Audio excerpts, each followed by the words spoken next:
Hey guys, Dave from Nerdarchy, for nerds, by nerds, hanging out with this nerd. Nerdarchy's Ted. And we dive back into Xanathar's Guide to Everything. This time we're looking at spells and spellcasting.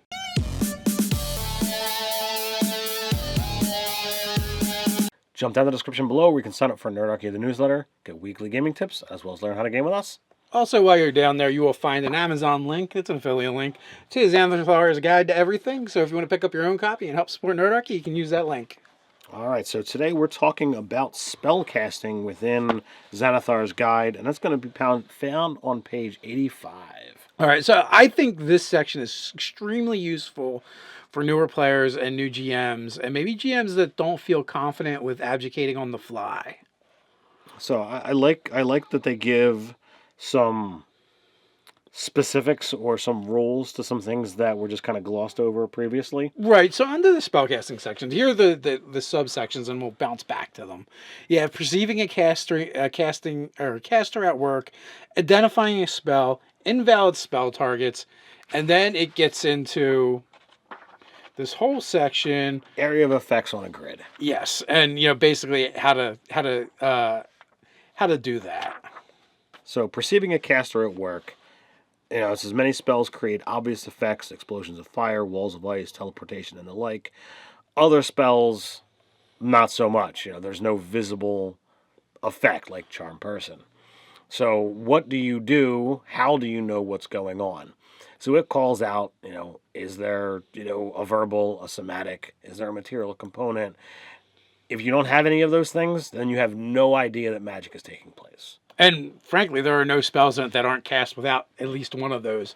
That being said, certain abilities, like the sorcerer can cast subtle spell that can remove those, or if it's actually a spell-like ability where it functions as the spell, but it doesn't require the components in order to do it either. In both of those cases, there is nothing there for you to observe, so you cannot see anything.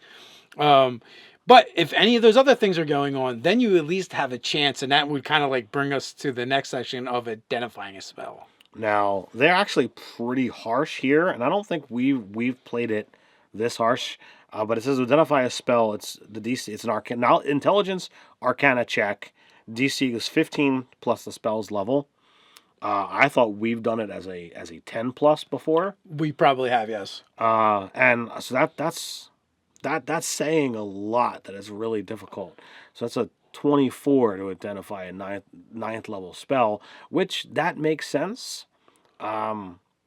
Considering how powerful those things are, and when you only have seconds to do it, it's also calling out that you have to use your reaction to identify it. Right, or your action if it's an ongoing effect. Right. To identify what's going on. Now, I will say the cool thing that they add that I really like a lot is they're like, if it's actually a spell on your spell list and you're a caster, you have advantage on that check. That is something that I wouldn't have thought before. Mayhaps I would say, if it's yours, we'll give it a 10, and if it's not, it's a 15. But this is pretty cut and dry, pretty easygoing.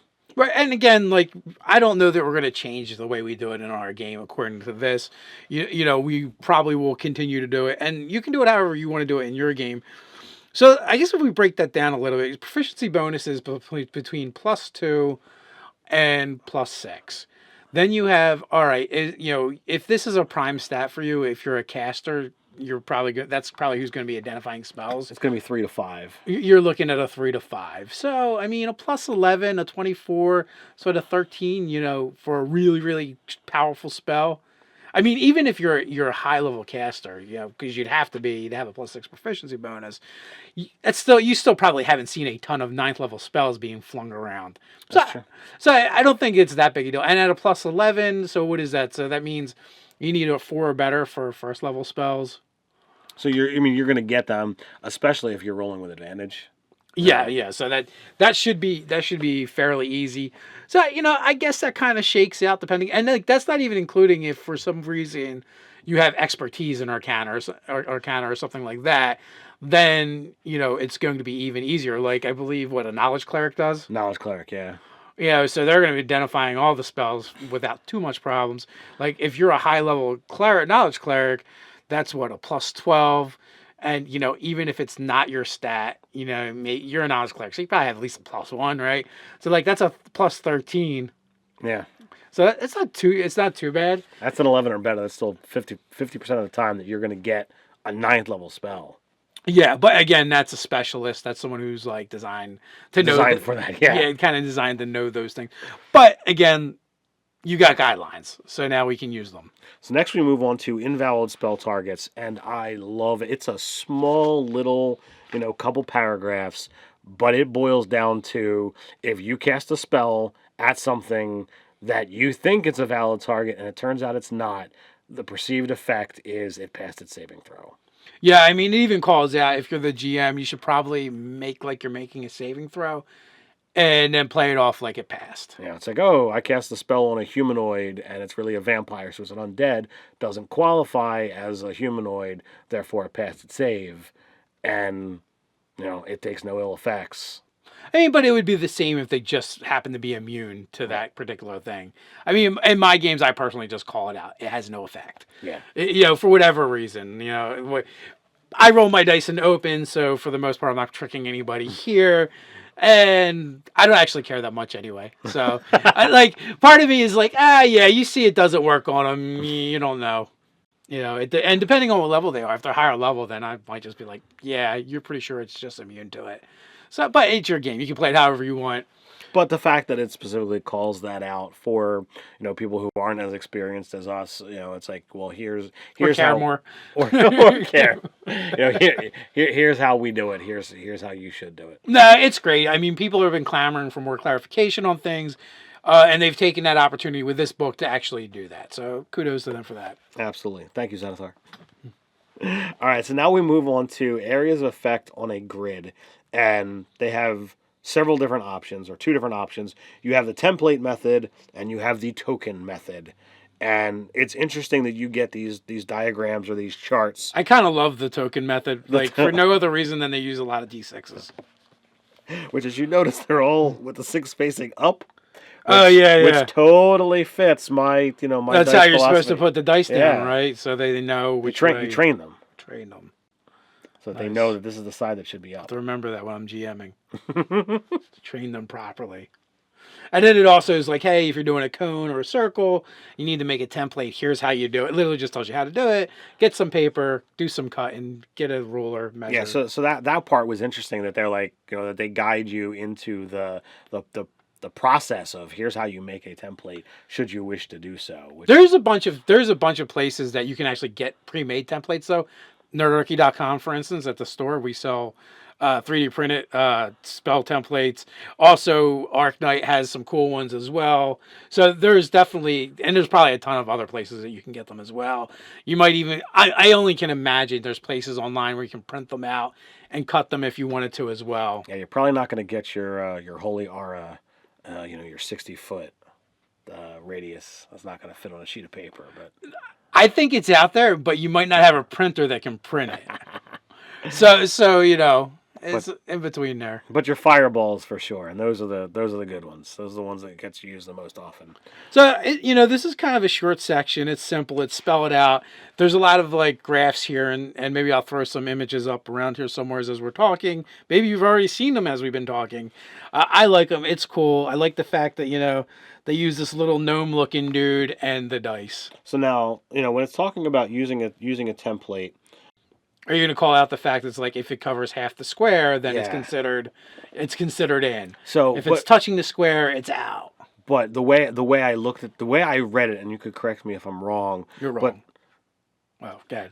But if you took a thing like Thunder Wave, mm-hmm. you could put it not directly in front of you, like the middle and directly in front of you. So you could shift it a little bit to hit things that are not off to one side or the other. Yeah, I would absolutely say you could do that. So that's actually a ruling that I've made where it's like, no, if you cast this spell, the middle front goes in front of you.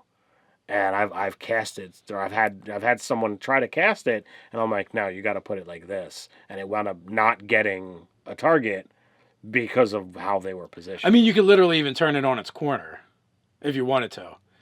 I'll have to remember that. Just like that, only smaller. Yeah. which you guys can't see. It had a 4x4, in the grid. Yeah, so you could go at a point instead, and so this is useful. I find the diagrams in this section a little trivial, inconsequential, but amusing at the same time. I just love it so much. I don't know why. It doesn't even make sense. It's so fluffy. I think it's nice, and it shows you that there is different ways, and especially if you use the token method, for how to actually build your cones out. So like they're casting what looks like Cone of Cold, and diagram 2.5 has very different methodologies for what they look like.